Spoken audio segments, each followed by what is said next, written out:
ساری تعریفیں کس سے مخصوص ہیں، رب کسے کہتے ہیں اور الحمدللہ سے کتنے سورے قرآن مجید کے شروع ہوتے ہیں، جاننے کی کوشش کریں گے آج کے ایپیسوڈ میں۔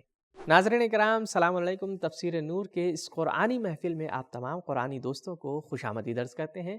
آج ہم ایک مرتبہ پھر سے آپ کے سامنے سورہ مبارکہ حمد کی تفسیر کے ساتھ حاضر ہوئے ہیں، تو چلیے چلتے ہیں اس سورہ کی دوسری آیت کی تفسیر کو جاننے کے لیے اس کے تلاوت اور ترجمے کو سنتے ہیں۔ كتاب أنزلناه إليك مبارك ليدبروا آياته وليتذكر أولو الألباب بسم الله الرحمن الرحيم الحمد لله رب العالمين۔ شکر اور تعریف مخصوص ہے اس خدا کے لیے جو تمام جہانوں کا پروردگار ہے۔ تو یہ تھی آیت کریمہ کی تلاوت اور اس کا خوبصورت سا ترجمہ۔ جاننے کی کوشش کرتے ہیں مفسر نے اس آیت کے ذیل میں کیا نکات بیان کیے ہیں۔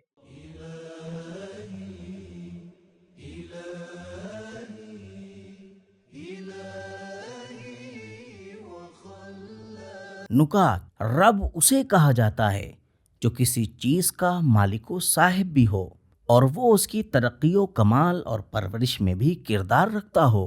اللہ کائنات کا حقیقی مالک بھی ہے اور وہی مدبر اور پروردگار بھی ہے، اسی لیے ساری دنیا ترقی اور مکمل ہونے کے مرحلے کو اسی راستے سے طے کر رہی ہے جسے اللہ نے اس کے لیے معین کیا ہے۔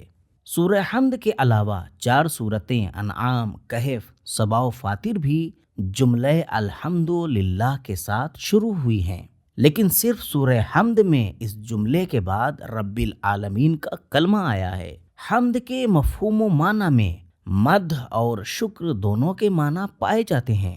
انسان کسی کے جمال، کمال و خوبصورتی کے لیے اس کی مدح و تعریف کرتا ہے اور نعمت و خدمت اور دوسرے کے احسان کے بدلے میں شکر ادا کرتا ہے۔ اللہ تعالیٰ اپنے کمال و جمال کی وجہ سے لائق مدح و ثنا ہے، اپنے احسان اور نعمتوں پر لائق شکر ہے۔ الحمدللہ خدا کے شکر کا بہترین انداز ہے۔ ہر شخص، ہر جگہ اور ہر زبان میں ہر کمال اور خوبصورتی کی تعریف کرتا ہے، تو در حقیقت وہ اس کمال و خوبصورتی کے مرکز ہی کی تعریف کرتا ہے۔ البتہ خدا کی حمد اور شکر گزاری کسی مخلوق کی شکر گزاری کے خلاف نہیں ہے، بس شرط یہ ہے کہ وہ اللہ کے حکم اور اس کے بتائے ہوئے طریقوں کے مطابق ہو۔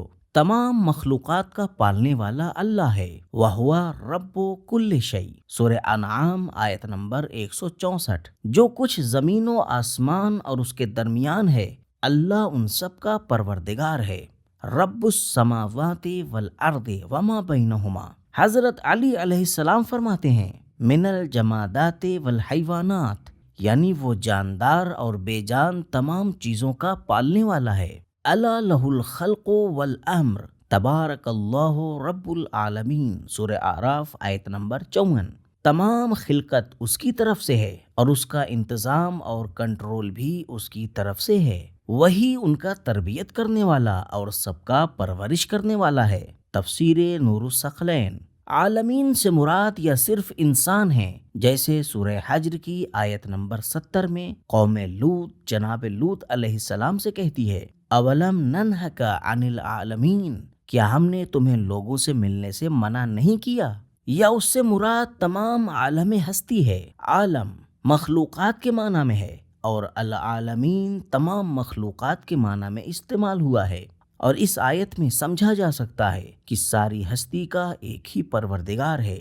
زمانے جاہلیت میں اور بعض قوموں کے درمیان یہ عقیدہ رائج تھا کہ ہر مخلوق کے لیے ایک الگ خدا ہے، اور اس فرد یا چیز کو مدبر یا رب النوع سمجھتے تھے۔ ان کا یہ عقیدہ باطل ہے۔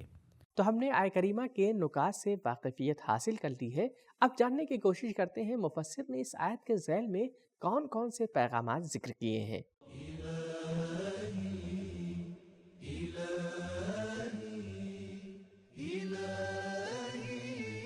پیغام نمبر 1، ساری تعریفیں اس کے لیے ہیں، الحمدللہ۔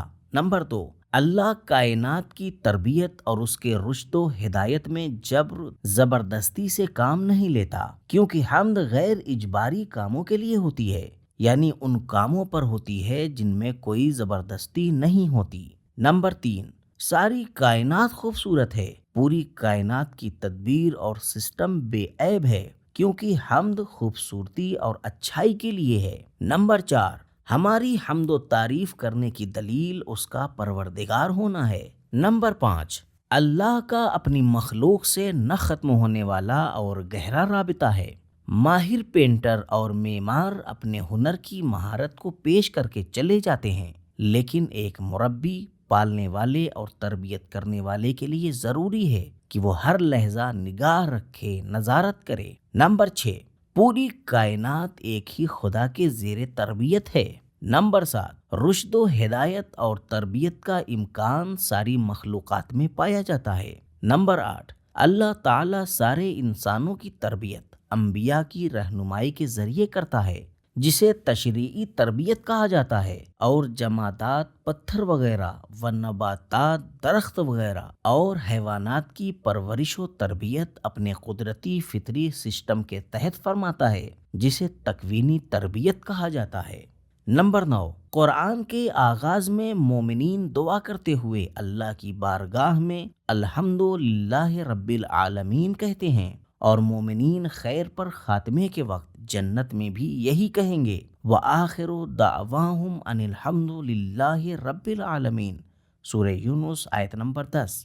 تو ناظرین، آج کے ایپیسوڈ میں ہم نے یہ جانا کہ ساری تعریفیں صرف ایک ہی ذات کے لیے سزاوار ہے، جو ساری کائنات کا مالک ہے، ساری کائنات کو بنانے والا ہے، کیونکہ وہی مالک حقیقی ہے اور وہ ذات خدا کی ذات ہے۔ اور رب کہتے ہیں اس ذات کو جو کسی کا مالک ہو اور اس کی ترقی اور کمال میں کردار ادا کرتا ہو، اور وہ ذات پروردگار عالم کی ذات ہے۔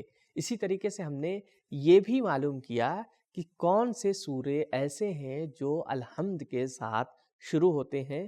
وہ 5 سورے ہیں، آپ ان کے نام ہمیں کمنٹ کر کے ضرور بتائیں۔ تو ملتے ہیں اگلے ایپیسوڈ میں، تب تک کے لیے شکریہ، خدا حافظ۔ سبیل قرآن، قرآنی سماج کی پہچان۔